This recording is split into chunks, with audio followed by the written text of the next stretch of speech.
Hello students, standard 12 statistics में हमने almost सारे टॉपिक जो थर्ड चैप्टर के थे वो कवर कर लिए हैं और कंप्लीट भी कर लिए हैं।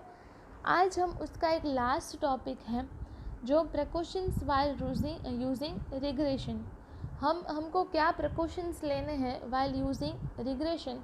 तो ये जो टॉपिक है वो बहुत छोटा सा थियरी का टॉपिक है, वो आज हम करने वाले हैं। वो बहुत ही छोटा सा टॉपिक है, लेकिन आपको ध्यान रखना है।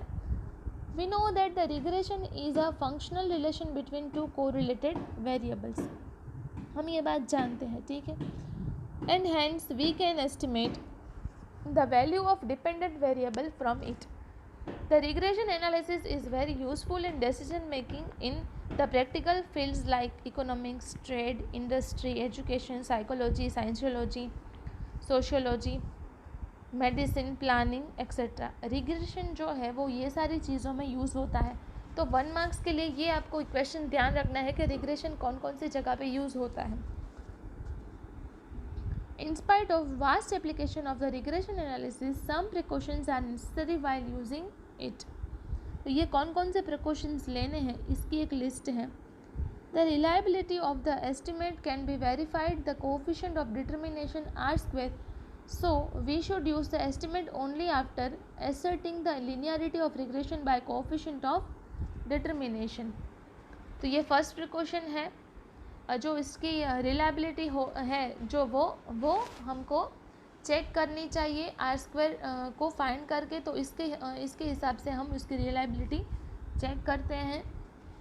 नेक्स्ट जो है कि another point which is necessary to keep in mind while using the regression analysis is the regression relation obtained by the scatter diagram or by the method of least square should not be used. उसकी जो least regression analysis में the regression relation obtained by the scatter diagram और the method of least square जो है वो use नहीं होनी चाहिए for the values which are very far from the given values of independent variable. जब values बहुत ही दूर दूर है और जो वेरिएबल्स हैं वो इंडिपेंडेंट है, तब इस तरह से हमको नहीं करना है, तब ये चीज़ ध्यान रखनी है। तो ये प्रिकॉशन हमको लेना है, ठीक है। नेक्स्ट है कि example, if for some data there is a high degree of correlation between the rainfall and yield of wheat, we can say that as the rainfall increases yield of the wheat also increases. Now using the regression relation obtained from the given data, if for the sum value of rainfall corresponding yield or wheat is to be estimated, then the estimated of yields of wheat can be proper only when the value of rainfall is around the given values of rainfall. और तो वो values जो है वो near by है तो ठीक है, अगर नहीं है तो ये चीज़ हमको ध्यान में रखनी है। If there is heavy rain in the crop may get damaged and yield of wheat may also decrease. In such a case, the dependent variable yield estimated from the above mentioned regression relation may be wrong. और यहाँ पे जो dependent variable जो है वो कभी कभी wrong हो सकता है। तो इस तरह से हमको प्रिकॉशंस लेने हैं। आप एक बात ध्यान रखोगे कि ये जो टॉपिक है वो एग्ज़ाम ओरिएंटेड नहीं है, एग्ज़ाम में नहीं आने वाला है, तो भी हम कर रहे हैं क्योंकि आपको अगर फ्यूचर स्टडीज़ में आपको कभी भी काम आ सकता है, ठीक है। इसलिए हम ये टॉपिक जो है वो कवर कर रहे हैं। बाकी ये जो टॉपिक है वो एग्ज़ाम ओरिएंटेड नहीं है, तो ये बात आपको ध्यान में रखनी है। अब आपको इस जो चैप्टर के फॉर्मूलाज जो है वो आपने अपनी नोटबुक में लिखे ही होंगे कि आप याद रख सको। इस चैप्टर में हमने कौन कौन से फॉर्मूला किए, तो Y cap equals to A plus B cap, तो ये रिग्रेशन लाइन का formula. Where B equals to B Y X, regression coefficient.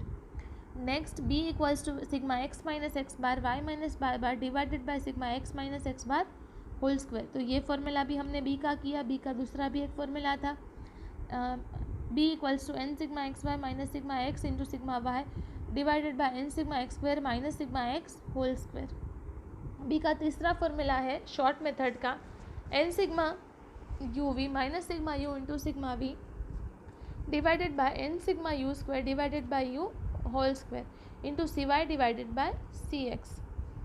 तो ये इसका फॉर्मूला जिसमें x माइनस ए यू है और y माइनस बी जो है वो v है। और उसी तरह से उसका दूसरा फॉर्मूला जिसमें हमने C Y C X find किया था, u equals to X minus A divided by C X and v equals to Y minus B divided by C Y. Fifth formula था b equals to R into S Y divided by S X, तो ये इसका fifth formula.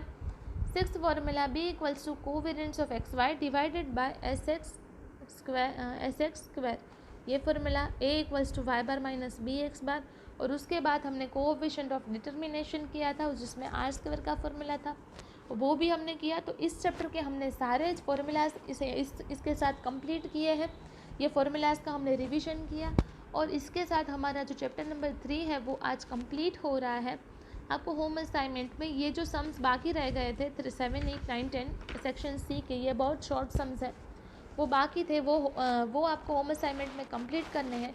और अगर अभी भी कुछ आपकी एक्सरसाइज में बाकी रहता है तो वो आपको पॉलियो एंट्री होम असाइनमेंट में कंप्लीट करके भेज देना है। अगर और कुछ डाउट है तो you can ask. Okay, thank you.